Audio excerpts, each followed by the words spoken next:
Hello everyone, आप सभी को हमारे यूट्यूब चैनल टच एग्जाम में फिर से एक बार स्वागत है। आशा है दोस्तों आप सभी लोग अच्छे होंगे और बढ़िया होंगे। दोस्तों ये वीडियो काफ़ी इंपॉर्टेंट होने वाला है उन सभी कैंडिडेट के लिए जो लोग यहाँ पर झारखंड में पढ़ रहे हैं या फिर झारखंड के विद्यार्थी है झारखंड से बाहर पढ़ रहे हैं।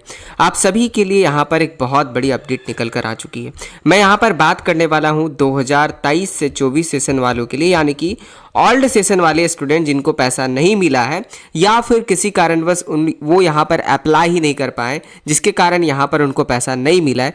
तो आप सभी के लिए मैं आपको बता दूं, यहाँ पर झारखंड गवर्नमेंट के ई-कल्याण की तरफ से आप सभी के लिए एक बहुत बड़ी अपडेट निकल कर आ चुकी है। क्या अपडेट है हम इस कंप्लीट वीडियो में आपको बताने वाले हैं। कंप्लीट वीडियो को आप देखिएगा ताकि सारी चीज़ें आपको समझ में आ जाए। साथ ही साथ ई-कल्याण 24-25 के लिए भी यहाँ पर बहुत सारे अपडेट दिए गए हैं जो कि आपको यहाँ पर देख लेना है, वो आपको फ्यूचर में बहुत जरूरी पड़ेगा। चलिए शुरू करते हैं इस कंप्लीट वीडियो में और आप एक एक करके जो अपडेट है वो अब मैं आपको बताता हूं और समझाते जाता हूं ताकि आप सभी लोग यहां पर स्कॉलरशिप को ले सके। जो लोग यहां पर पिछले साल स्कॉलरशिप नहीं ले पाए, चाहे वो किसी भी कारण से, उन लोगों के लिए एक यहां पर गवर्नमेंट की तरफ से बहुत ही सुनहरा मौका दिया गया है। तो चलिए शुरू करते हैं और फिर देखते हैं। स्टूडेंट मैं आपको बता दूं, ये जो अपडेट है वो आपका 20 मार्च 2025 को ही निकाल दिया गया था। किसी कारणवश हम यहाँ पर वीडियो नहीं बना पाए, यहाँ पर कुछ प्रॉब्लम हो गया था, इसके लिए माफ़ करिएगा। बट ये वीडियो अभी मैं बना रहा हूँ ताकि आप लोग, अभी भी आपके पास टाइम है जो लोग को पता नहीं है। यहाँ पर देखिए मैं आपको पढ़कर बता रहा हूँ क्या लिखा हुआ है। झारखंड सरकार आदिवासी कल्याण आयुक्त का कार्यालय झारखंड मंत्रालय कल्याण कॉम्प्लेक्स मोरहाबादी रांची। ये कल्याण पोर्टल पोस्ट मैट्रिक छात्रवृत्ति झारखंड के लिए महत्वपूर्ण सूचना।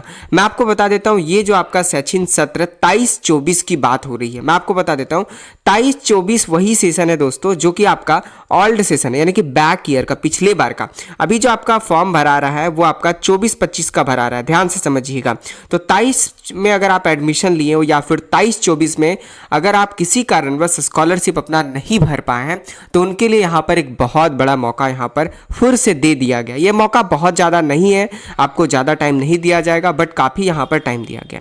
देखिए ऑनलाइन आवेदन की समय सीमा क्या है तो वो मैं आपको बता देता हूँ। पहले देखिए, सबसे पहले जो है वो आप यहाँ पर देखिए, विलंब से शुरू हुए शैक्षणिक सत्र 23-24 के छूटे हुए छात्र छात्राओं के लिए आवेदन हेतु विशेष अवसर की समय सीमा। मैं आपको बता देता हूँ, ये आपका जो आपका ऑर्गेनाइजेशन है, यानी कि जहाँ पे आपका कॉलेज है, अगर वो रजिस्ट्रेशन ई-कल्याण पे नहीं किए हैं, किसी कारणवश छूट गया था 23-24 में और इसके कारणवश जितने बच्चे पढ़ रहे थे वो अपना स्कॉलरशिप नहीं भर पाए, तो उन लोगों के लिए यहाँ पर शैक्षणिक सत्र जो है शैक्षणिक संस्थान को एक बार मौका दिया गया है कि वो अपना जो है रजिस्ट्रेशन ई-कल्याण पे कर सके ताकि बच्चे लोग जो है वो अपना आवेदन को दे सके।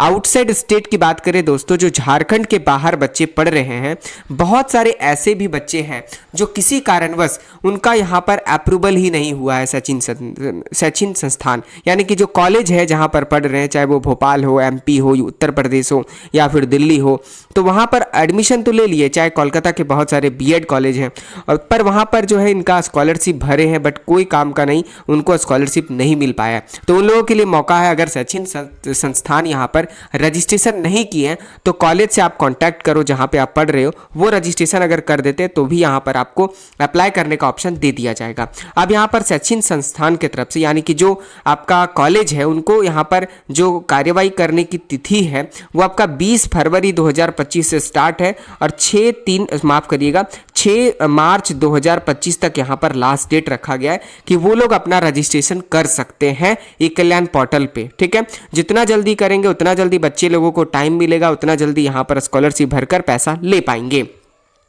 अब आगे यहाँ पर देखिए, वो तो आपका हो गया कॉलेज की बात, ये आपके लिए ज़्यादा मैटर नहीं करता है।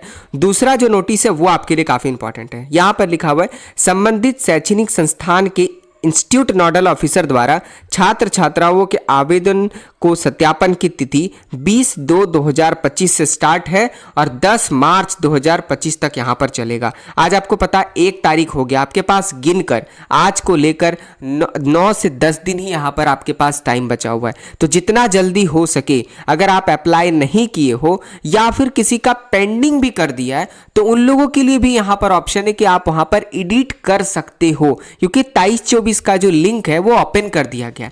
बहुत लोग का ऐसा भी केस था जो किसी कारणवश पेंडिंग था, डीएनओ पेंडिंग कर दिए हैं, ठीक है, और उसके कारणवश या फिर कॉलेज के तरफ से पेंडिंग कर दिया गया था और वो वहां पर भूल गए थे अपना सुधारने के लिए। तो अभी भी आपके पास मौका है, 23-24 वाला अगर पेंडिंग में आपका था तो जाइए और आप अपना डॉक्यूमेंट को सुधार लीजिए या फिर जो गलती है वो आप करेक्शन कर लीजिए ताकि आपको स्कॉलरशिप मिल जाएगा। और मैं आपको बता देता हूँ, ये जो स्टेप गवर्नमेंट की तरफ से उठाया गया है ये बच्चों को देखते हुए उठाया गया है, क्योंकि बहुत सारे ऐसे बच्चे हैं जो अभी तक स्कॉलरशिप नहीं ले पाए, उनका स्टेटस पेंडिंग में ही है, किसी कारणवश इनकम फेल है या फिर बोनाफाइड अच्छे तरीका से नहीं है या फिर डॉक्यूमेंट नहीं दिख रहा है।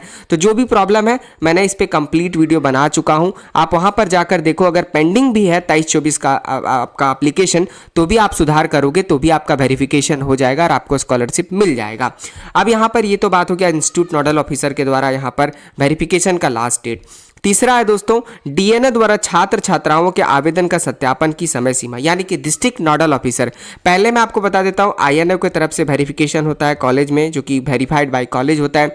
उसके बाद डीएनओ करते हैं डिस्ट्रिक्ट नोडल ऑफिसर, उसके बाद डीएलसी करते हैं डिस्ट्रिक्ट लेवल कमेटी, उसके बाद यहाँ पर फाइनल ये होता है, तभी यहाँ पर पैसा मिलता है। तो जो लोग यहाँ पर आईएनओ अप्रूव कर देता है उसके बाद डिस्ट्रिक्ट नोडल ऑफिसर का भी यहाँ पर टाइम समय सीमा बहुत कम दिया गया है। उनको यहाँ पर ये बोल दिया गया है कि जो 23-24 वाला है, यानी कि पिछले साल का स्कॉलरशिप जो लोग भरेंगे या सुधार करेंगे उनको आपको हर हाल में 15 मार्च 2025 तक आपको वेरिफिकेशन कर देना है। अगर डीएनओ 15 मार्च 2025 तक नहीं करते हैं तो आपका वेरिफिकेशन आगे भी नहीं दिया जाएगा और हो सकता है कि डीएनओ लोग भी यहाँ पर 15 के बाद वेरिफिकेशन नहीं कर पाएंगे।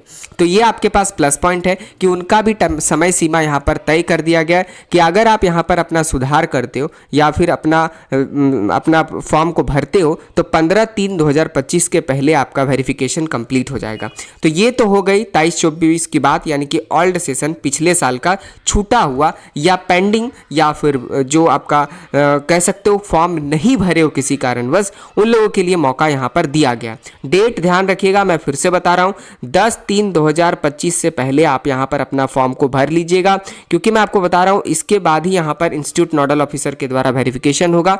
और जिनका डीएनओ पे पेंडिंग है, ध्यान से सुनिएगा, जो डीएनओ पे पेंडिंग है, डिस्ट्रिक्ट नोडल ऑफिसर के द्वारा पेंडिंग रखा गया, उनको यहाँ पर आईएनओ से वेरिफिकेशन नहीं होगा, उनके बाद यहाँ पर डीएलसी होगा और फाइनल ए अप्रूवल होगा। ठीक है, क्योंकि इंस्टीट्यूट नोडल ऑफिसर आपका कब का वेरिफिकेशन कर चुके हैं। जो फ्रेश एप्लीकेशन भरेंगे छूटा हुआ, उनका यहाँ पर कॉलेज से वेरिफिकेशन भी होगा। अब इसी के साथ जो 24-25 के लिए है वो पहले ही डेडलाइन यहाँ पर दे दिया गया है कि कब तक आपको यहाँ पर फॉर्म भरने की यहाँ पर समय सीमा दी गई है, माफ़ करिएगा।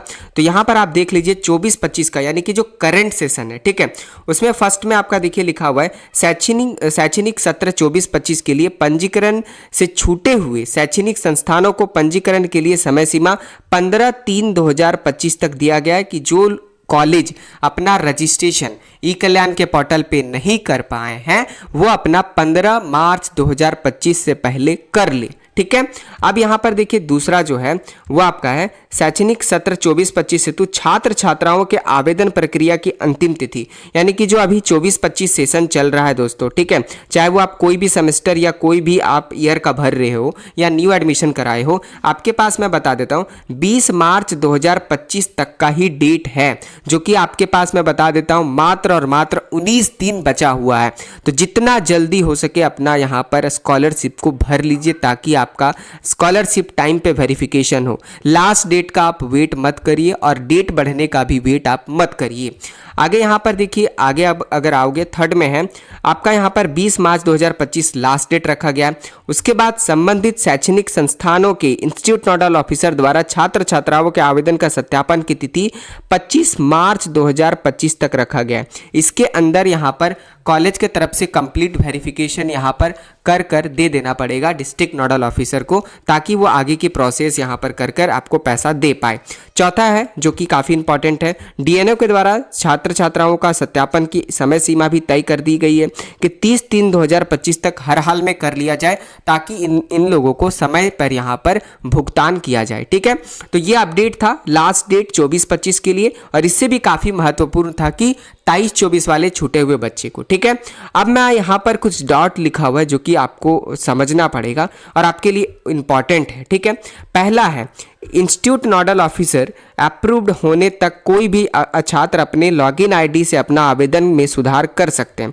अगर आप अप्लाई किए हो और कॉलेज से वेरिफिकेशन नहीं हुआ है और अगर आप चाहते हैं कि हम यहाँ पर कोई कागज़ को चेंज करें या फिर किसी प्रकार का हम जो फॉर्म भरे वहाँ पर गलती हो गया है तो आप उसको करेक्शन कर सकते हो। एक बार अगर कॉलेज वेरीफाई कर देता है तो जब तक आपका फिर से वहाँ पर डिपार्टमेंट की तरफ से, ऑफिसर की तरफ से पेंडिंग नहीं किया जाता है तब तक आप यहाँ पर एडिट नहीं कर पाओगे।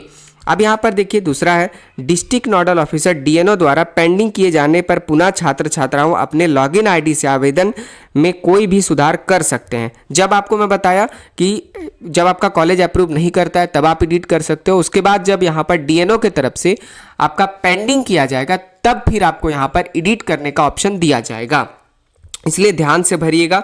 डीएनओ द्वारा पेंडिंग किए जाने वाले आवेदन इंस्टीट्यूट नोडल ऑफिसर या स्टूडेंट स्तर पर पेंडिंग शो होगा और छात्र छात्राओं द्वारा उसमें सुधार करते ही डीएनओ स्तर पर चला जाएगा। अगर आपको डीएनओ पेंडिंग करता है और अगर आप फिर से सुधार कर देते हो तो फिर वो डीएनओ के पास चल जाएगा फिर से वहाँ पर वेरिफिकेशन के लिए। उसके बाद है, ऑनलाइन आवेदन में त्रुटिपूर्ण, गलत अथवा भ्रामक सूचना देने पर या डॉक्यूमेंट अपलोड करने पर आवेदन रद्द कर दिया जाएगा। ये बोला जा रहा है कि किसी तरह से अगर आप गलत डॉक्यूमेंट एडिट करके या गलत डॉक्यूमेंट किसी का अपलोड कर देते हैं उस कंडीशन में आपके स्कॉलरशिप को रद्द किया जा सकता है और कानूनी कार्रवाई भी किया जा सकता है, ऐसा इनके तरफ से बोला गया है। तो जो भी होगा अपना डेटा सही दीजिएगा, जो आपका कागज़ ओरिजिनल होगा वही दीजिएगा ताकि अब स्कॉलरशिप आपको समय सीमा पर और जांच अच्छे तरीक़ा से होकर यहाँ पर मिल जाए। डॉक्यूमेंट यहाँ पर मैक्सिमम जो स्टूडेंट का स्कॉलरशिप नहीं आने का कारण है वो उनका कागज़ होता है, जैसे कि कास्ट हो गया, जैसे कि रेसिडेंस हो गया, जैसे कि इनकम हो गया, बोनाफाइड हो गया, ठीक है। ये सारी चीज़ अगर आप सही देते हो तो आपके स्कॉलरशिप को आने से कोई नहीं रोक सकता है, ये मेरा वादा है। आशा है दोस्तों इस कंप्लीट वीडियो में सारी चीज़ें आपको समझ में आ गया होगा। मैं फिर से आपसे रिक्वेस्ट कर रहा हूँ, जो लोग 23-24 का स्कॉलरशिप नहीं भरे हो एक बार जाकर देख लो, अभी यहाँ पर टाइम दिया गया है या फिर पेंडिंग है डीएनओ लेवल पे तो आप जाकर सुधार लो, आपको स्कॉलरशिप मिल जाएगा। ये आपका आखिरी मौका होगा, इसके बाद सरकार आपको या फिर कल्याण डिपार्टमेंट आपको फिर से टाइम नहीं देगा, ये कन्फर्म है क्योंकि आपका सेशन काफ़ी लेट हो चुका है। तो जितना जल्दी हो सके जाकर अप्लाई करो। साथ ही साथ जो 24-25 वाले बच्चे हैं वो भी यहाँ पर अपना बोनाफाइड लेकर इनकम बनाकर जितना जल्दी हो सके ऑनलाइन करिए ताकि आपका जो तय समय सीमा तक आपको स्कॉलरशिप आपके खाते तक प्राप्त हो पाए। वीडियो अगर अच्छा लगा होगा दोस्तों तो प्लीज़ वीडियो को लाइक करें, चैनल पर नए तो प्लीज़ आप सब्सक्राइब करें ताकि रेगुलर और भी अपडेट मिलते रहे। Thanks for watching, have a nice day.